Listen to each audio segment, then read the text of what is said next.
दोस्तों एक बार मिस्र के बादशाह फिरौन ने एक ख्वाब देखा कि शाम की तरफ से एक आग आई और उस आग ने तमाम घरों को जला डाला, जबकि बनी इजराइल महफूज रहे। दहशत के आलम में दीदार होने के बाद फिरौन ने तमाम कहीनों और नजूमियों को जमा करके अपना ख्वाब बयान किया। नजूमियों ने उसे बताया कि बनी इजराइल में एक बच्चा पैदा होगा जो फिरौन की बादशाहत को खत्म करेगा। फिरौन दहशत में आ गया और कोशिश करने लगा ये जानने की कि आखिर वो बच्चा कौन था, और आज की वीडियो में हम जानेंगे कि वो बच्चा आखिर था कौन और उसने फिरौन की बादशाहत का खात्मा करके मिस्र की तारीख को कैसे बदल डाला। दोस्तों फिरौन खुदाई का दावेदार साथ ही बड़ा जालिम और नीच बादशाह था। उसने बनी इजराइल को अपना गुलाम बना रखा था। हालांकि वो हजरत यूसुफ अलैहिस्सलाम के जमाने से वहां रहा करते थे। हजरत यूसुफ ने अपने वालिद हजरत याकूब और अपने भाइयों के लिए जमीन का एक हिस्सा उस वक्त के फिरौन बादशाह रैयान बिन वलीद से हासिल किया था, और हजरत याकूब की यही नस्ल बनी इजराइल कहलाई जो मिस्र में खूब फली फूली। ये लोग हजरत याकूब के दिन के पैरोकार थे, लिहाजा उस वक्त अल्लाह के नजदीक ये सबसे बेहतरीन जमात थी। उन्होंने फिरौन को सजदा करने और उसे अपना रब मानने से इनकार कर दिया था। इसी वजह से बादशाह और उसके हवाली ने उन पर जुल्म सितम के पहाड़ ढहाते रहे और उनसे घटिया काम करवाते रहे। फिरौन ने जब अपना ख्वाब काहिनों और नजूमियों को बताया तो उन्होंने इसकी ताबीर ये बताई कि बनी इजराइल में एक बच्चा पैदा होगा और उसके हाथों अहले मिस्र की हलाकत होगी। बनी इजराइल के यहाँ भी शुरू से ही यही बात मशहूर थी, लिहाजा इस ख्वाब के बाद वो काफी ज्यादा फिक्रमंद हो गया और साथ ही फिरौन के दिल में भी एक डर सा बैठ गया। ये सब सुनकर फिरौन ने बिना वक्त गवाए हुक्म जारी कर दिया कि बनी इजराइल में पैदा होने वाले तमाम लड़के के कत्ल कर दिया जाए। उसने अपने लोगों को हुक्म दिया कि जिस भी घर में कोई भी लड़का पैदा होता है तो उसको तुरंत कत्ल कर देना।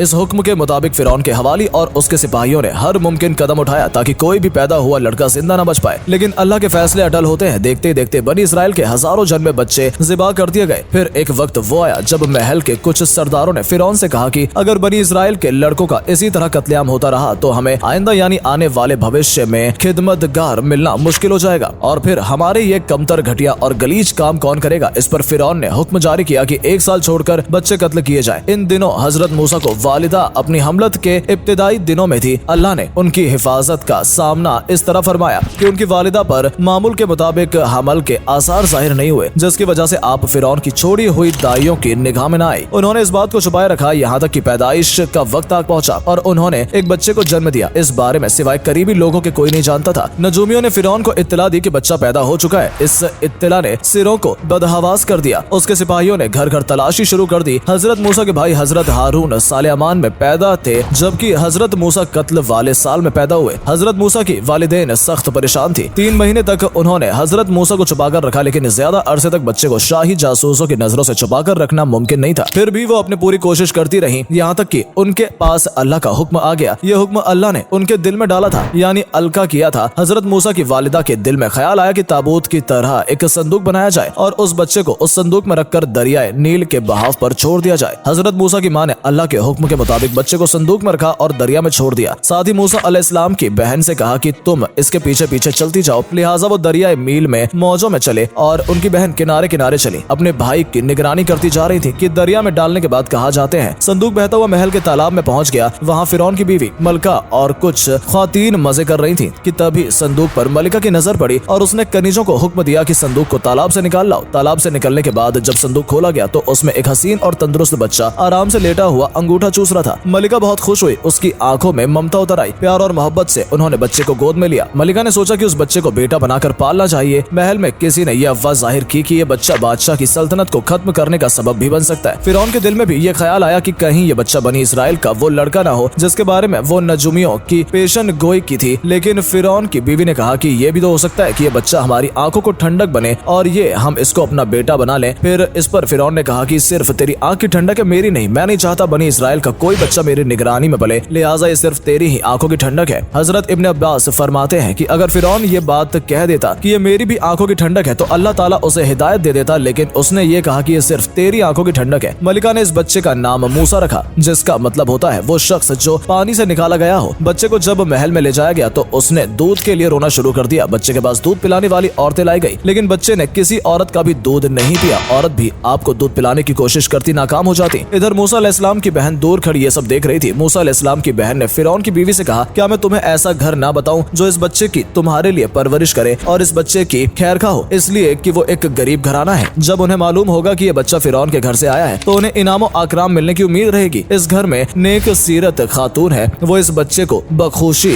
दूध पिलाना कबूल करेगी। फिरौन की बीवी ने कहा, चलो ठीक है। लिहाजा आपकी बहन उन्हें घर लेकर अल वालिदा मोहतरमा ने बच्चे को दूध पिलाया पिलाया तो आपने फिरौन दूध पीना शुरू कर दिया। अब चूंकि बच्चे ने किसी और का दूध पीना कबूल नहीं किया था, इसलिए वो खुद बच्चे को लेकर आते थे। इस तरह मूसा अलैहिस्सलाम की वालिदा का बेहद एहतराम होने लगा। इस तरह हजरत मूसा अलैहिस्सलाम शाही महल में परवरिश पाकर जवान हो गए और पूरे तवाना यानी कि मोटे ताजे ताकतवर हो गए। लिहाजा अल्लाह ने आपको नबूवत के मनसब पर फाइज किया। आपने बनी इजराइल की फिरौन से आजादी दिलाई और मिस्र निकल गए। फिरौन बनी इजराइल को खत्म करने के लिए लश्कर लेकर रवाना हुआ। जब बनी इजराइल बैरे अहमर के करीब पहुंचे तो अल्लाह ने उनके लिए दरिया के बीच से रास्ता खोल दिया। ये वही मौका था जब फिरौन का वो ख्वाब पूरा होने वाला था और उसकी बादशाहत और लाव लश्कर तबाह बर्बाद होने वाली थी। बनी इजराइल तो समुद्र के पार चले गए, मगर जब फिरौन अपने लश्कर समेत उनके पीछे आया तो समुद्र का ये रास्ता बंद हो गया और वो अपनी लश्कर समेत उस समुद्र में गर्क हो गया। दोस्तों, आपको बता दूं कि हजरत मूसा की पैदाइश के बाद और फिरौन के मरने से पहले तक का वाकया बनी इजराइल यानी मूसा अलैहिस्सलाम की कौम में एक